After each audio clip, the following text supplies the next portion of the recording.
أشرف الأنبياء وسيد المرسلين الذي كان نبيا وآدم بين الماء والطين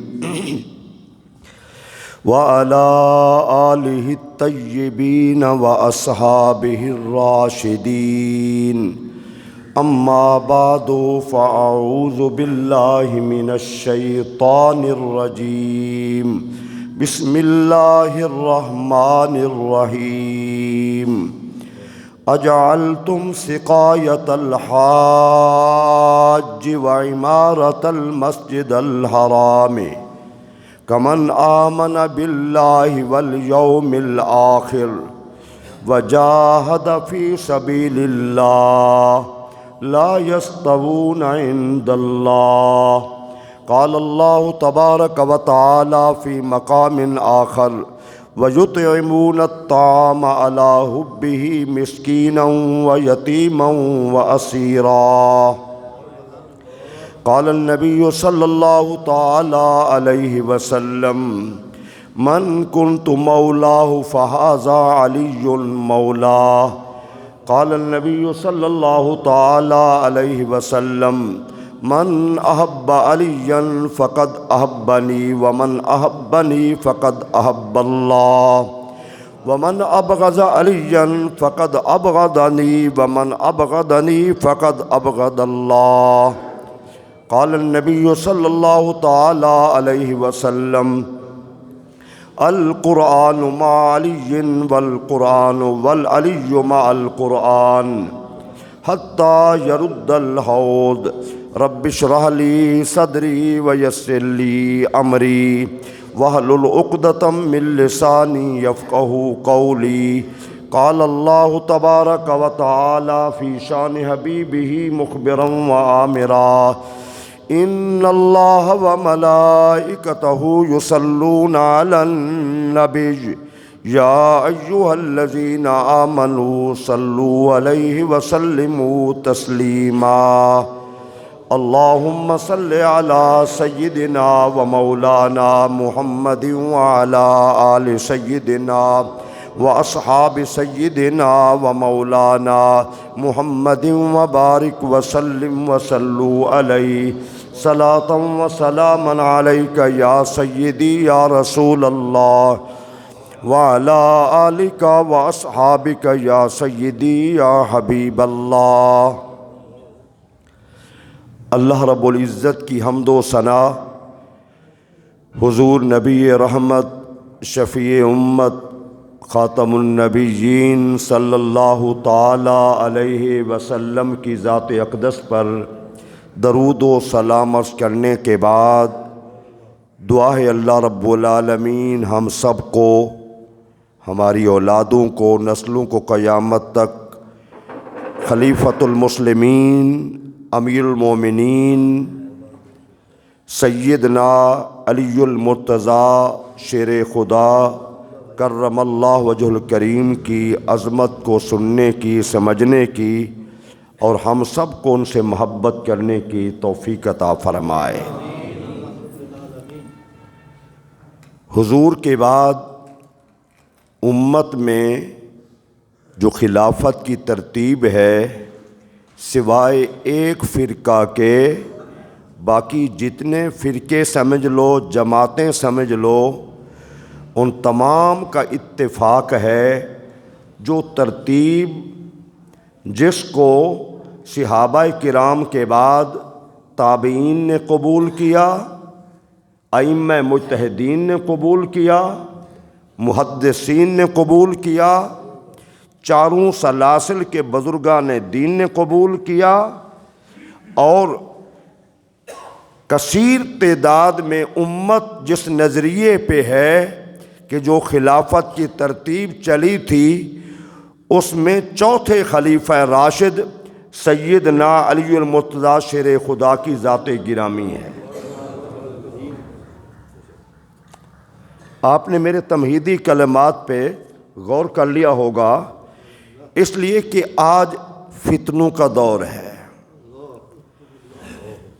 حضور اکرم شفیع امت رحمت عالم سلم نے بہت سارے فتنوں کا تذکرہ کیا۔ آج جتنے فتنے موجود ہیں وہ حکمرانوں کی وجہ سے ہے، عوام کی وجہ سے ہے، عمراء کی وجہ سے ہے، سیاستدانوں کی وجہ سے ہے، خواتین کی وجہ سے ہیں، تاجروں کی وجہ سے ہیں، یا نام نہاد علماء کی وجہ سے ہیں، یہود و نصارہ ہنود کی وجہ سے ہیں۔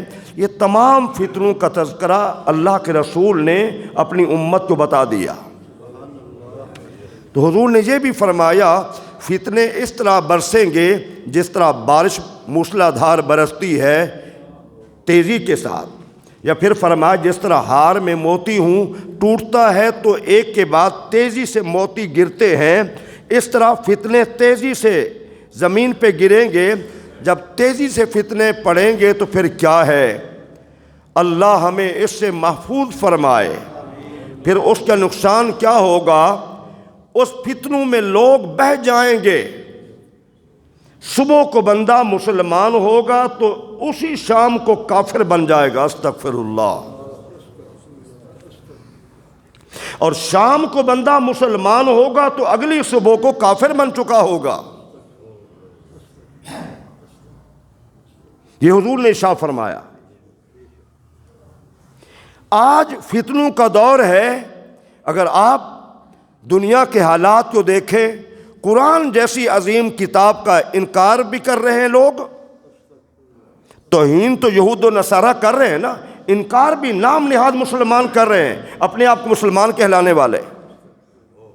صحابہ کرام کی عظمت پہ، ان کے مقام اور مرتبے پہ انگلیاں اٹھائی جا رہی ہے، انہیں کافر، انہیں جابر، انہیں ظالم، انہیں غاصب کہا جا رہا ہے۔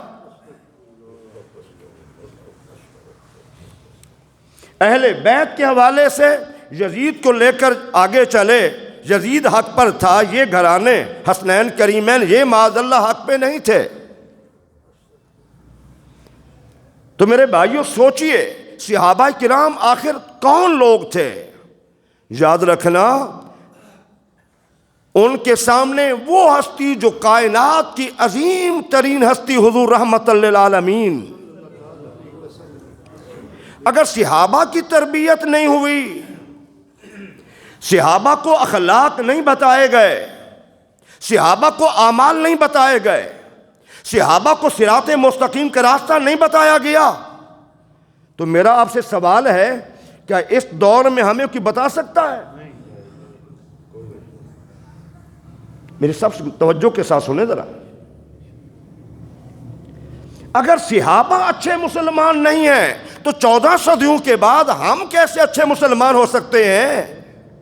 تو صحابہ کرام پہ جب اعتراض کیا تو حضور کی ذات پہ اعتراض، صحابہ پہ اعتراض تو قرآن پہ اعتراض، صحابہ پہ اعتراض تو اللہ کی ذات پہ اعتراض۔ اس لیے ہمارے عقیدے میں کیا ہے، ہم تو وہی بیان کرتے ہیں، یہ نتھو فتو خیرے کی بات نہیں ہے، ہم تو قرآن کی بات کرتے ہیں۔ کلم وعد اللہ الحسنی، اللہ فرماتا ہے میرے نبی کے تمام صحابہ سے بھلائی کا ارادہ ہے۔ نبی کے ہر صحابی سے خیر کا ارادہ ہے۔ یہ کیا ہوا؟ معاذ اللہ حضور کے جانے کے بعد سارے صحابہ کافر ہو گئے۔ حضرت سلمان فارسی بچ گئے، حضرت ابو ذر غفاری بچ گئے، حضرت علی المرتضیٰ بچ گئے، یہ 3 بچے ہیں، باقی معاذ اللہ سب کافر ہو گئے۔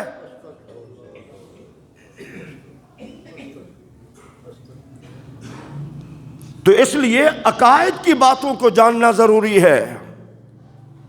ہم تو ایک دائرے میں رہ کے، اخلاق میں رہ کے، پھر قرآن و سنت کے دلائل میں رہ کے بات کرتے ہیں۔ ہمارے بھولے بال کہتے کیا ضرورت تھی؟ دوسرے مسلک والے صحابہ کو ڈائریکٹ گالیاں دے رہے ہیں، ان کی عوام تو سن رہی ہے، ان کی عوام داد بھی دیتی ہے اور چندہ بھی دیتی ہے اور خوش بھی ہوتی ہے، ہم کب سمجھیں گے؟ تو لہٰذا ہمیں اپنے عقیدے کا علم ہونا چاہیے۔ جو ترتیب خلافت ہے وہ اسی طرح ہے جس پر پوری امت کا اجماع ہے، صحابہ کرام کا اجماع ہے، جس کے بعد ائمہ مجتہدین ہیں، محدثین ہیں، چاروں سلاسل کے بزرگان دین ہیں، کوئی اختلاف نہیں ہے اس میں، صرف ایک فرقے کا اختلاف ہے جیسے علی خلافت کے اہل تھے، باقی تو ظالم ہیں، جابر ہیں، غاصب ہیں، نہیں۔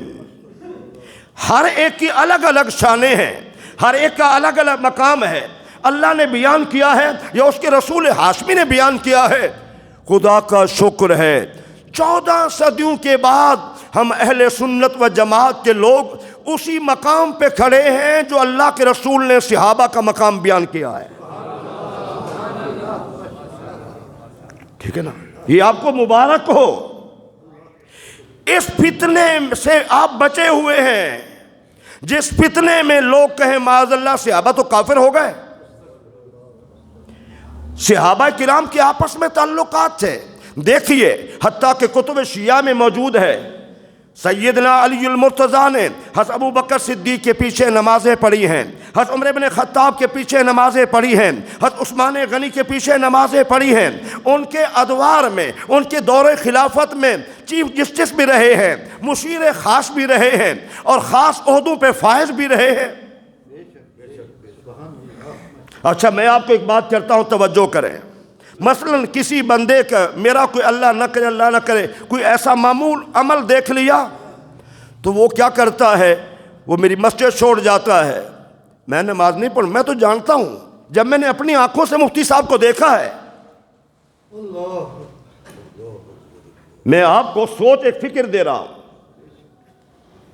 کہ آپ میں سے کوئی بندہ کہے جی میں نے مفتی صاحب کو ایسے کرتے ہوئے دیکھا ہے، ایسا معاملہ ہے، میں تو کبھی نماز نہیں پڑھوں گا۔ میرے بھائیو 14 صدیوں کے بعد ایک مسلمان کے دل میں یہ غیرت موجود ہے، یہ ایمان موجود ہے، ایمان کی حرارت موجود ہے، وہ کہ جی میں نے مفتی صاحب کا یہ غلط عمل دیکھا ہے، میں کبھی نماز نہیں پڑھ سکتا۔ تو مجھے بتائیے سیدنا علی المرتضیٰ نے سب کچھ دیکھتے ہوئے نماز پڑھتے رہے؟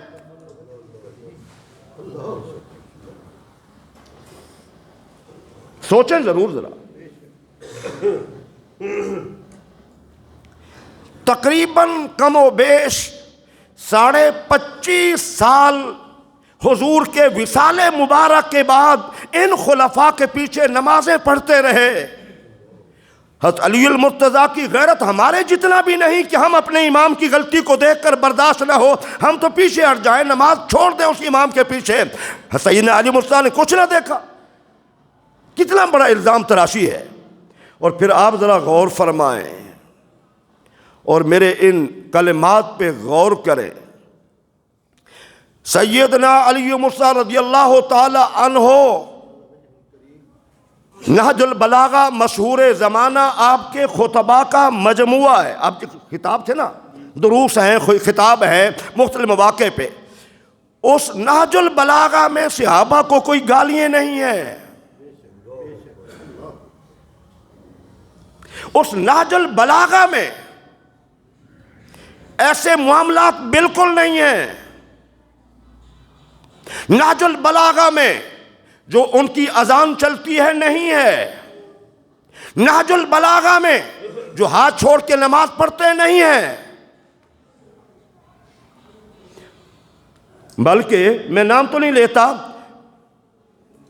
ایک صاحب بڑے مشہور زمانہ ان کے خطیب ہیں دوسرے مسلک کے، وہ کہتے ہیں کہ اہل سنت کے پاس کوئی روایت ہی نہیں ہاتھ باندھنے کی، اور ہمارے پاس اہل سنت کے پاس سب سے بڑی روایت ہاتھ باندھنے کی، یہاں ناف کے اوپر یا ناف کے نیچے سب سے جو بڑی معتبر روایت ہے وہ سیدنا علی مرتضیٰ کی ذات گرامی کی ہے،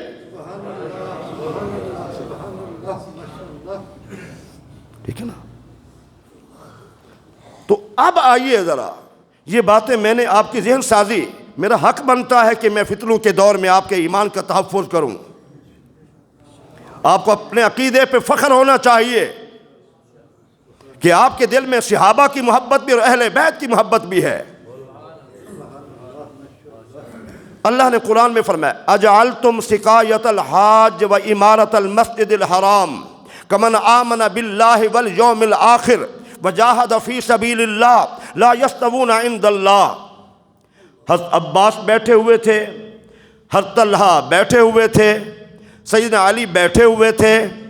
حضرت عباس نے کہا کہ حجاج کرام کو پانی پلانا، آب زمزم پلانا، یہ میرے پاس سارا نظام ہے۔ کتنا بڑی میزبانی کا مجھے شرف حاصل ہے کہ میں حجاج کو آب زمزم کا پانی پلاتا ہوں۔ حضرت طلحہ کہنے لگے میرے پاس کتنا کچھ ہے کہ میں خانہ کعبہ کی چابی میرے پاس ہے، جب جی چاہے چلا جاؤں، کسی کو جانے دوں، کتنا میرے پاس کچھ اختیارات ہیں۔ حضرت علی نے کیا فرمایا؟ فرمایا مجھے اور تو کوئی پتہ نہیں ہے، یہ بات ضرور ہے میں تم سے پہلے ایمان بھی لایا ہوں اور میں نے تم سے پہلے جہاد بھی کیا ہے۔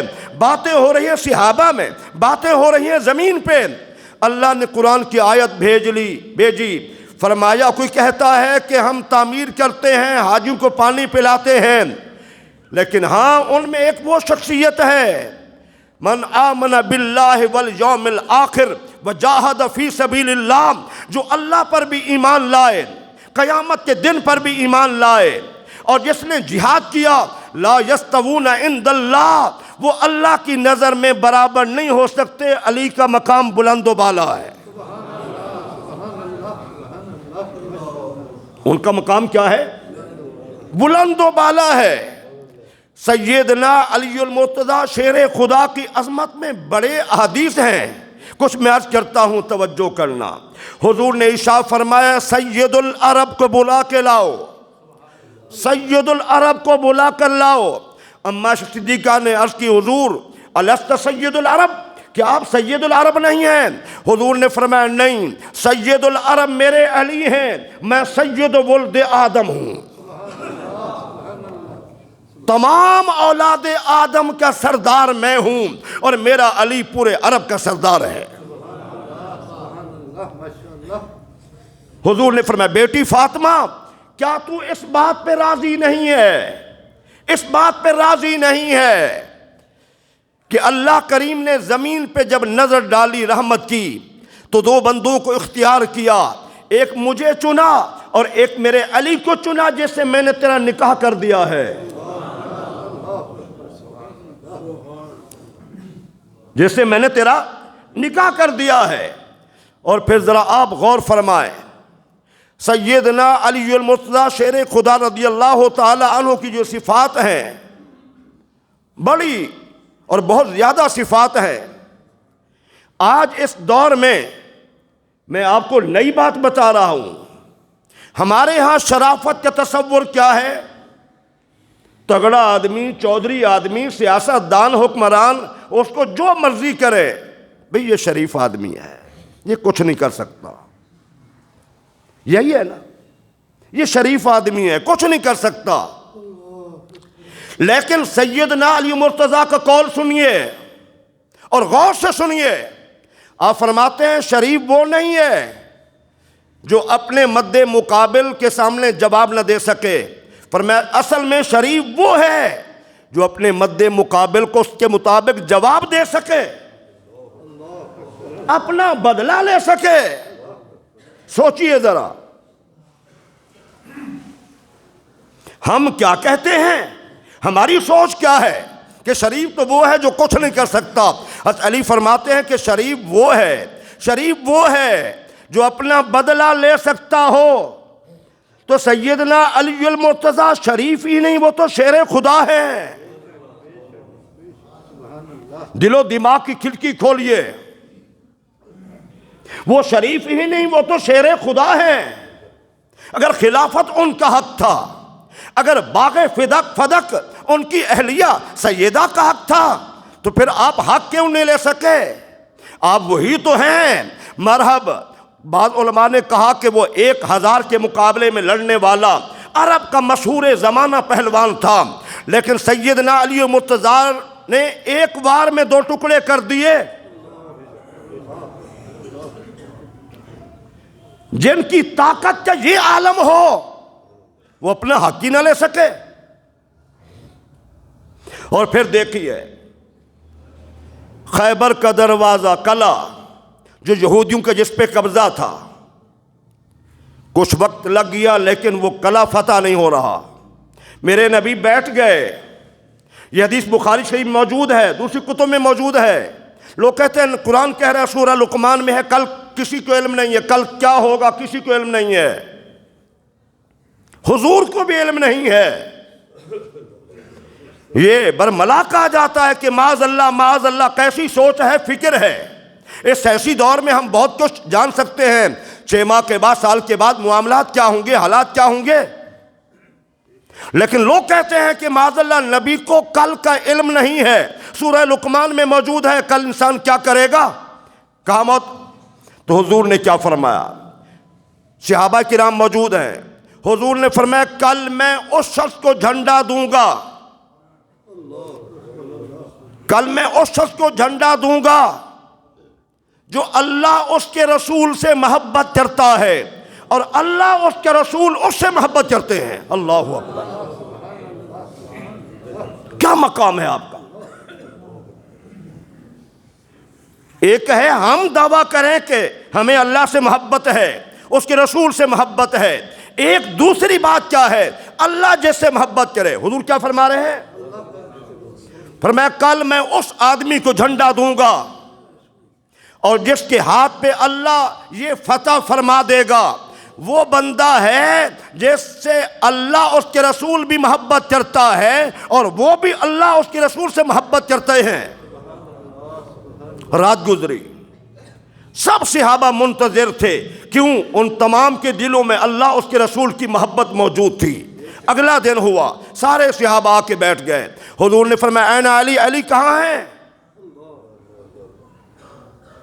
علی کہاں ہے؟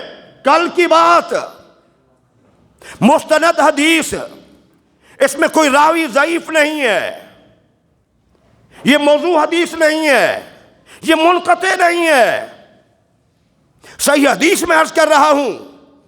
حضور نے فرمایا علی کہاں ہے؟ حضور ان کی آنکھیں ٹھیک نہیں ہیں، آنکھیں صحیح نہیں ہیں، تکلیف میں ہیں۔ فرمایا بلاؤ۔ جب بلایا گیا تو جانے کائنات صلی اللہ علیہ وسلم نے اپنی لعاب دہن انگلی پہ لگائی اور حضرت علی کی آنکھوں پہ لگائی۔ بس یہ لعاب دہن لگانے کی دیر تھی، سیدنا علی المرتضیٰ کی آنکھیں اسی گھڑی ٹھیک ہو گئیں۔ حضور نے جھنڈا عطا فرما دیا، حضرت علی آگے گئے، نعرہ تکبیر بلند کیا اور خیبر کا دروازہ اکھیڑ دیا۔ اللہ اکبر، یا رسول اللہ، یا علی غوث اعظم۔ سوچئے جس ہستی میں طاقت کا یہ عالم ہو، جس ہستی میں طاقت کا یہ عالم ہو، وہ اپنا حق ہی نہ لے سکے۔ فیس بک پہ دنیا کو بے وقوف کر دیا ہے باغ فدق، حضرت ابوبکر صدیق نے چھین لیا، قبضہ کر لیا، ظالم تھے، جابر تھے، غاصب تھے۔ تو مجھے تو سمجھ نہیں آتی کہ حضرت علی المرتضیٰ ظالم جابر غاصب کے پیچھے نماز کیوں پڑھتے رہے؟ کہ سمجھ آ رہی میری بات آپ کو؟ ذہن نشین کیجئے ان باتوں کو۔ اور پھر چلو، میں تو نہیں میں کہتا، میرا ذہن نہیں مانتا، میرے مسلک مجھے اجازت نہیں دیتا۔ حضرت علی مرتضیٰ کمزور تھے؟ نہیں، وہ طاقتور تھے، وہ بہادر تھے، وہ شیر خدا تھے، وہ اپنا حق لے سکتے تھے، لیکن انہیں پتا تھا یہ حق نہیں ہے۔ چلو اگر ان کی کمزوری تینوں خلفاء کے دور میں وہ نہیں لے سکے باغ فدق، تو سوال یہ پیدا ہوتا ہے اب خود خلیفہ بنے،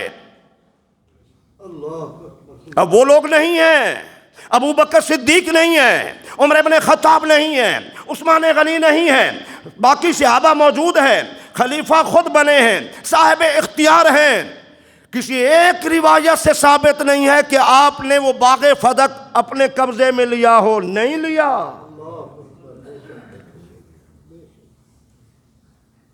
ان کے ذاکر کیا کہیں گے، جی میرے سر پہ قرآن رکھو، میں بتاتا ہوں سیدہ گئی ہیں۔ بھئی یہ تو صحیح ہے، بات تو اگلی ہے نا، سیدہ گئی ہیں، ان کے علم میں نہیں تھا۔ جب پہلے خلیفہ نے کہا کہ اللہ کے رسول نے فرمایا کہ ہماری جائیداد دراہم و دینار نہیں ہے،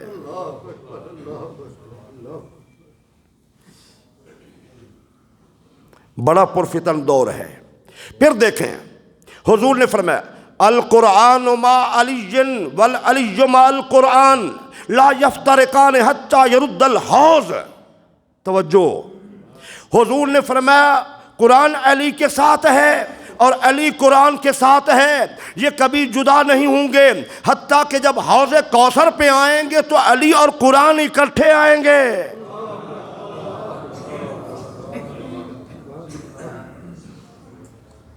علی اور قرآن اکٹھے آئیں گے. قرآن کا علی کے ساتھ بڑا گہرا تعلق ہے اور سیدنا علی کا قرآن کے ساتھ بڑا گہرا تعلق ہے.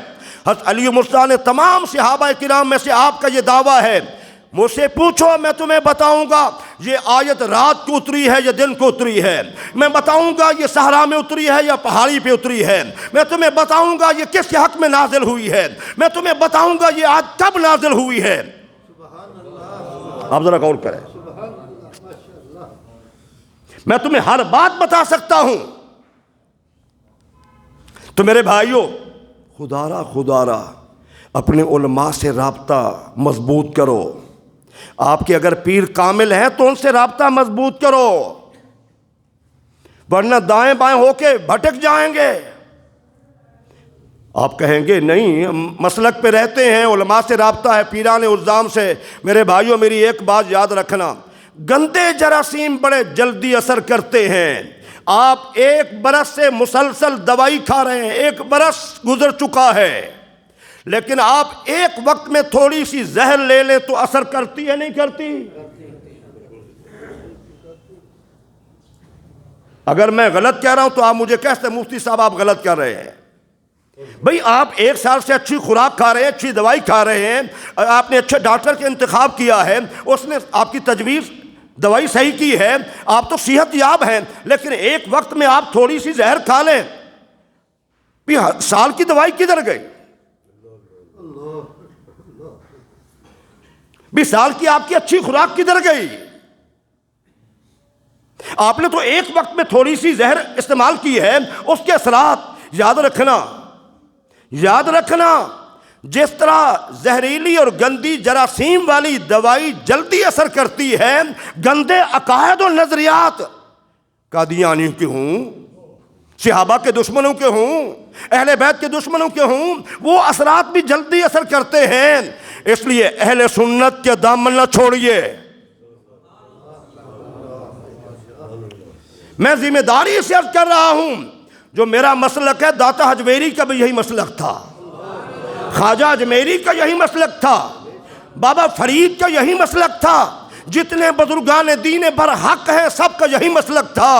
خدا را جو کچھ بدلنا ہے، گھر بدلنا ہے، کاروبار بدلنا ہے، علاقہ بدلنا ہے، شہر بدلنا ہے، ملک بدلنا ہے، بدلنا، عقیدہ نہ بدلنا.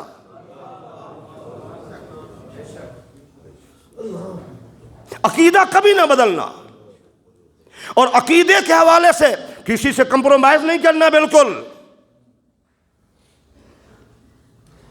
میرے عزیزان گرامی، سیدنا علی مرتضیٰ کی سخاوت کو بھی اللہ نے قرآن میں بیان کیا ہے. آج نام نہاد ہمارے اندر بھی لوگ ہیں جو بھٹک گئے، بڑے بڑے لوگ بھٹک گئے، ایرانی پیسہ چلا لوگ بھٹک گئے. تو میں کیا اظہار کروں آپ کے سامنے. چلو، اللہ نے آپ کا ایک واقعہ بیان کیا ہے. حسنین کریمین بیمار ہو گئے، منت مانی، 3 روزے کی، صحت یاب ہو گئے تو روزہ رکھا، ایک دن، دوسرے دن، تیسرے دن. پہلے دن افطاری کا انتظام کیا تو اللہ قرآن میں کیا فرماتا؟ وَيُطْعِمُونَ الطَّعَامَ عَلَىٰ حُبِّهِ مِسْكِينًا. مسکین آ گیا، میں کئی دن کا بھوکا ہوں، کھانا اٹھایا اسے دے دیا. دوسرا دن کھانا بنایا افطاری کے لیے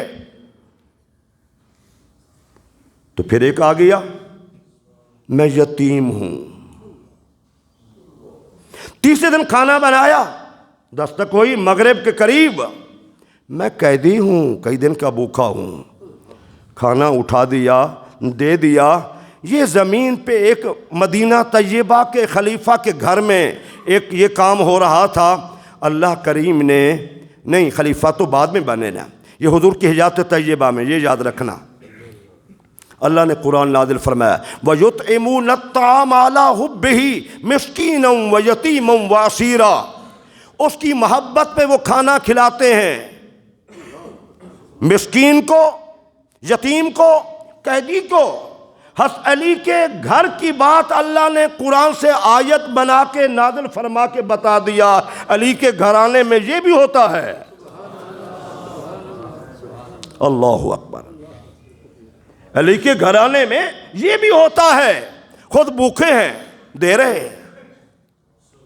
تو آپ کو نماز سے بڑی محبت تھی، آپ نے ارشاد فرمایا مجھے 3 چیزیں پسند ہیں، گرمی کا روزہ پسند ہے، مجھے جہاد پسند ہے، گمراہوں کو راستہ دکھانا مجھے پسند ہے۔ پارلیمنٹ میں کئی مرتبہ شراب کی بوتلیں برآمد ہوئیں، عمرا طبقہ پیتا ہے، خدا را بچو توبہ کرو۔ حضرت علی سے محبت کے دعوے داروں میں سب سے زیادہ شراب اور نشہ چلتا ہے، میں پوری ذمہ داری سے عرض کر رہا ہوں۔ حضرت علی کی شراب سے محبت یا نفرت آپ خود اس سے اندازہ لگا لیں۔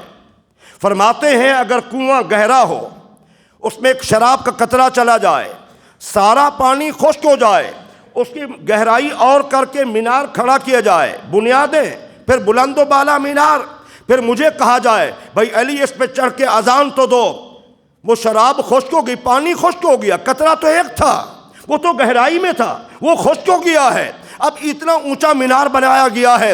فرمایا علی کبھی اس پہ کھڑے ہو کے اذان نہیں پڑھے گا۔ بہتا سمندر ہو، بہتا سمندر ہو، ایک قطرہ شراب کا چلا جائے، سمندر خشک ہو جائے، چراگاہ اچھی بن جائے، کوئی مجھ علی سے کہے بھائی علی چراگاہ اچھی ہے فلاں جگہ پہ، آپ نے فرمایا علی اس مقام پہ جہاں ایک قطرہ شراب کا پڑا تھا۔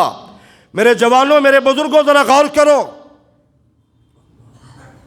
آپ فرماتے ہیں جہاں ایک قطرہ پڑا تھا سمندر بہہ گیا، سمندر دریا نہیں، نہر نہیں ہے، ندی نالے کی بات نہیں، سمندر خشک ہو گیا، گھاس اگ گئی۔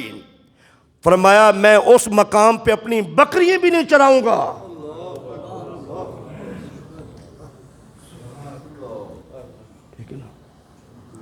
تو میرے بھائیوں، آپ کے تعامل سے، آپ کی محبت سے، آپ کے جذبے سے ماشاءاللہ مدرسے کی جگہ اور اب ماشاءاللہ چھت کی تیاری ہو رہی ہے، تو میری آپ سب سے گزارش ہے کہ وہاں تشریف لے جائیں اور ہر بندہ کوشش کرے، اگر میرا کوئی ملنے والا ہے، آپ کا ملنے والا ہے، آپ اسے کہیں بھی آپ خود نہیں دے سکتے، آپ کے وسائل نہیں ہیں، آپ کے دوست ہیں یا عزیز ہیں، خدا را یہ دین کا کام ہے، یہ صدقہ جاریہ ہے، اس مدرسے میں قرآن بچے پڑھیں گے، دین پڑھیں گے، اور آپ کو قیامت تک ثواب ملتا ہی رہے گا۔ اس سے بڑا صدقہ جاریہ اور کوئی نہیں ہے۔ میرے نبی نے بھی مسجد نبوی میں صفہ چبوترا بنایا تھا، وہاں پر صحابہ کرام پڑھا کرتے تھے، میرے نبی ان کے لیے باقاعدہ فنڈنگ کیا کرتے تھے، ان کو دینا ہے، یہ دین پڑھ رہے ہیں، یہاں بیٹھے ہوئے ہیں جم کے یہ دین پڑھ رہے ہیں، تو لوگ دین پڑھیں گے، آپ کو ثواب۔ دیکھو ہم بھی پڑھتے رہے مدارس میں، میں کئی سال گھر سے باہر رہا، کتنے سال میں نے باہر گزارے اپنے گھر سے، دین پڑھا، تو یہ مدارس بہترین مستحق ہیں۔ آپ سب سے گزارش ہے ضرور تعاون کیجئے، میں بھی انشاءاللہ کوشش کروں گا۔ اللہ آپ سب کو جزائے خیر عطا فرمائے، آمین ثم آمین۔